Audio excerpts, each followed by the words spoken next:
പുതിയ വീഡിയോയിലേക്ക് എല്ലാവർക്കും സ്വാഗതം. അപ്പോൾ ഇന്നത്തെ ഉച്ചകൊണ്ട് സ്പെഷ്യലാണ് ഞാൻ കാണിക്കാൻ പോകുന്നത്. ഇന്ന് ഉച്ചയ്ക്ക് നല്ല പച്ച വലിയ മത്തി കിട്ടിയിട്ടുണ്ടായിരുന്നു. പിന്നെ ഇത് ചിക്കൻ കറിയാണെന്ന് തെറ്റിദ്ധരിക്കേണ്ട, ഇത് കോളിഫ്ലവറിൻ്റെ കറിയാണ്. പിന്നെ മോര് കറി ഉണ്ടായിരുന്നു. ഇത് കൂടാതെ ചമ്മന്തിയും കൂടെ അരയ്ക്കാനായിട്ട് അമ്മ എടുക്കുകയാണ് കേട്ടോ.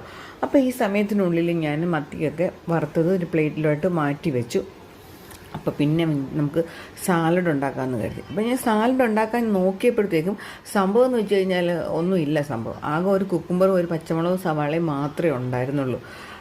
അത് ക്യാപ്സിക്കോ അതുപോലെ തന്നെ ക്യാരറ്റോ ബീട്രൂട്ടോ അങ്ങനെയുള്ള സംഭവങ്ങളൊന്നും ഇല്ല നമുക്ക് ഉണ്ടാക്കാനായിട്ട്. അപ്പോൾ ഞാൻ വിചാരിച്ചു ഉള്ള സാധനങ്ങളൊക്കെ വെച്ചിട്ട് നമുക്ക് ടേസ്റ്റി ആയിട്ടുള്ള ഒരു സാലഡ് ഉണ്ടാക്കാമെന്ന് വിചാരിച്ചു. അപ്പോൾ ഉള്ള സാധനം എന്ന് വെച്ചാൽ കുക്കുംബറും സവാളയും. പിന്നെ നമുക്കിതിൻ്റെ അകത്തൊരു ഐഡിയ എന്ന് വെച്ചാൽ ഉപ്പും പുളിയും കറക്റ്റായിട്ട് ഉണ്ടെങ്കിൽ, അതായത് തൈരിന് നല്ല പാകത്തിന് പുളിയും ആവശ്യത്തിനുള്ള ഉപ്പും കൂടി ഇട്ട് കഴിഞ്ഞാൽ നല്ല ടേസ്റ്റി ആയിട്ട് നമുക്ക് സാലഡ് ഉണ്ടാക്കിയെടുക്കാൻ പറ്റും. അപ്പോൾ സവാളയൊക്കെ ഞാൻ കുനുകുനാന്ന് അരിഞ്ഞിട്ടുണ്ട്. അപ്പോൾ അതിന് ശേഷം നമ്മുടെ ഇത് മിക്സ് ചെയ്യണം. ഈ സംഭവമല്ല ഉപ്പ് കൂടിപ്പോയി കഴിഞ്ഞാൽ മൊത്തത്തിൽ കുളമാകും. എനിക്ക് ഏറ്റവും വലിയ പ്രശ്നം എന്ന് വെച്ച് കഴിഞ്ഞാൽ ഞാൻ എന്തുണ്ടാക്കുന്നതിലും ഉപ്പ് കൂടുക എന്നുള്ളതാണ്. അപ്പോഴത്തേക്ക് ഇത് പൊന്നു ഒരു ബിസ്ക്കറ്റ് കൊണ്ടു തന്നു, അതും കഴിച്ചു. പൊന്നിന് ഇടയ്ക്കിടയ്ക്കൊക്കെ ഉള്ളതാണ് ഇങ്ങനെ ബിസ്ക്കറ്റ് കൊണ്ടു തരല്. എന്തെങ്കിലും ജോലി ചെയ്തുകൊണ്ടിരിക്കുന്നതിൻ്റെ ഇടയിൽ എന്തെങ്കിലും തിന്നാൻ കൊണ്ടു തരും.